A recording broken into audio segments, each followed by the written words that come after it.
You think you can just ignore me? The lunch crowd had already filled the small roadside diner by the time the young black man stepped through the front door. Conversations echoed against the walls, coffee cups clinked against saucers, and the smell of fresh food drifted through the room. He wasn't looking for attention. After a long morning of travel, all he wanted was a quiet meal before continuing his assignment. Dressed in simple clothes with a worn duffel bag over his shoulder, he looked like an ordinary traveler. But within seconds of entering, he realized that not everyone saw him as just another customer. A police officer sitting near the counter watched him with narrowed eyes, his expression shifting from curiosity to open suspicion. Without a single word exchanged, assumptions had already been made. The young man calmly took a seat in the corner, keeping his posture relaxed despite feeling the weight of the officer's stare. He had experienced this kind of silent judgment before. Years of discipline had taught him that dignity often meant refusing to let someone else's prejudice define his reaction. The waitress greeted him warmly, took his order, and disappeared toward the kitchen. For a brief moment, it seemed the tension might fade, but it didn't. The officer stood, walked across the room with slow, deliberate steps, and stopped beside the table. The entire diner grew quieter. Every eye turned toward them. "What are you doing here?" the officer demanded. The young man answered politely that he was simply stopping for lunch. Instead of accepting the answer, the officer continued asking questions that had nothing to do with public safety. "Where are you from? Why are you carrying that bag? Are you waiting for someone?" Each question carried an accusation hidden beneath its surface.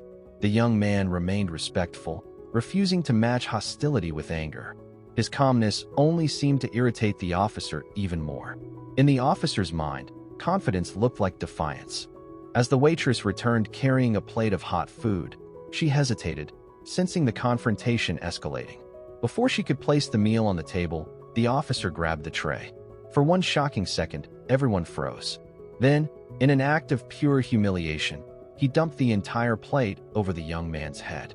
Food slid down his face and onto his clothes. The room fell into complete silence. No one laughed. No one spoke. The waitress gasped, horrified. An elderly couple lowered their eyes in disbelief. The officer smirked, convinced he had just taught someone a lesson. The young man slowly wiped food from his eyes. His hands trembled, not from fear, but from the effort of controlling emotions that anyone in his position would struggle to contain. Years of sacrifice, years of education, years of proving himself against impossible odds, and still a stranger believed he deserved public humiliation simply because of the color of his skin. Yet even then, he did not shout. He did not retaliate. He quietly reached into his soaked jacket pocket. The officer immediately reached for his holster, assuming the worst. But instead of a weapon, the young man produced a leather identification wallet. He calmly opened it and held it forward. "Federal Bureau of Investigation," he said in a steady voice. "Special Agent Marcus Hayes." At first, the officer scoffed. He thought it had to be fake, but as his eyes focused on the official credentials, his confidence disappeared. The color drained from his face.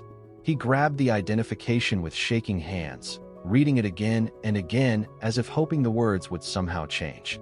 Around the diner, whispers spread rapidly. The waitress covered her mouth in disbelief. Customers leaned closer, trying to understand what had just happened.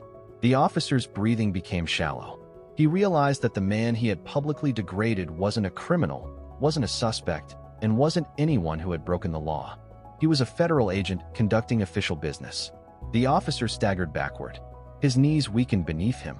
Overwhelmed by panic, humiliation, and the crushing realization of what he had done, he suddenly collapsed onto the diner floor. People rushed toward him as he lost consciousness. Someone called for an ambulance while another customer loosened the officer's collar. The irony was impossible to ignore. Minutes earlier, he had believed himself to be the most powerful person in the room. Now he lay helpless on the same floor where he had tried to strip another man of his dignity. Agent Hayes remained standing quietly, still covered in food. Despite everything, he did not celebrate. He did not mock the officer's collapse. Instead, he stepped aside so medical personnel could reach him when they arrived. His composure spoke louder than any angry speech ever could. As paramedics treated the unconscious officer, local supervisors arrived after receiving reports of the incident. Witness after witness described exactly what they had seen. None of their accounts differed. There had been no threat, no resistance, no justification. The humiliation had been entirely unprovoked. Security camera footage confirmed every detail.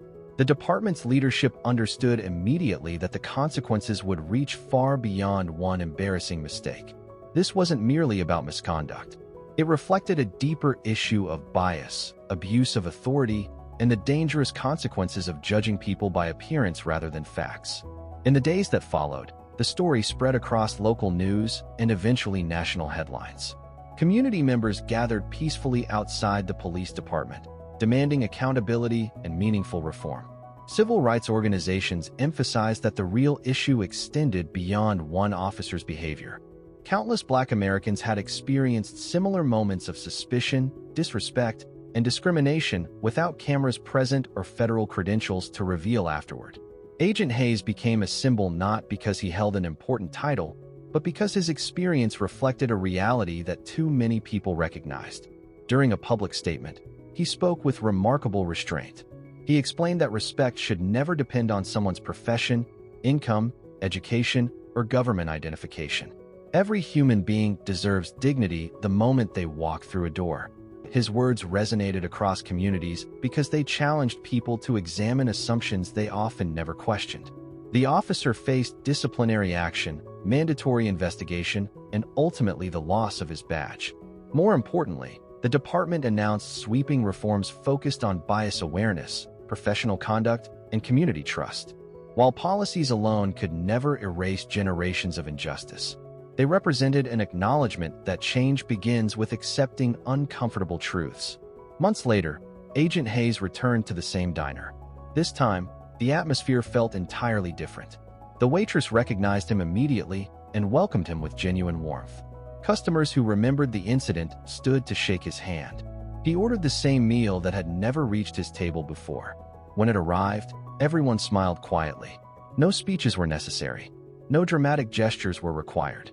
The simple act of sharing a meal in peace became its own powerful statement.